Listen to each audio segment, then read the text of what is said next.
গাজায় গণহত্যা বন্ধ ও স্বাধীন ফিলিস্তিনের দাবিতে মুসলিম দেশগুলোকে সাথে নিয়ে ইসরায়েলের হত্যাকাণ্ড রুখে দিতে অন্তর্বর্তী সরকারকে অগ্রণী ভূমিকা পালনের আহ্বান জানিয়েছে ঢাকা বিশ্ববিদ্যালয়ের শিক্ষার্থীরা। সন্ধ্যায় আবাসিক হল থেকে বিক্ষোভ মিছিল বের করে সাধারণ শিক্ষার্থীরা। এ সময় তারা বলেন, ইতিহাসের নিকৃষ্টতম গণহত্যা চালাচ্ছে ইসরায়েল। শিশু থেকে নারী কেউই তাদের হত্যাকাণ্ড থেকে রেহাই পাচ্ছে না। ইসরায়েলের দখলদারিত্ব ও গণহত্যার পেছনে যুক্তরাষ্ট্রের ভূমিকা নিয়ে প্রশ্ন তুলে তারা বলেন, ট্রাম্প প্রশাসনে প্রকাশ্যে মদদে হত্যাকাণ্ড চালাচ্ছে নেতানিয়াহু। মধ্যপ্রাচ্যের দেশগুলোর সমালোচনা করে শিক্ষার্থীরা বলেন, মুসলিম বিশ্বের নীরব ভূমিকার জন্যই হত্যাকাণ্ডের শিকার হচ্ছে ফিলিস্তিনিরা।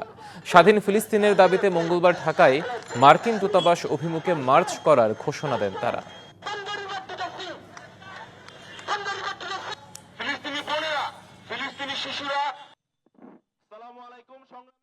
চলমান নৃশংসতা, এই হত্যাকাণ্ড, এই বর্বরতা সংঘটিত হচ্ছে এই তথাকথিত মানবতার ধ্বজাধারী রাষ্ট্রগুলোর চোখের সামনে দিয়ে।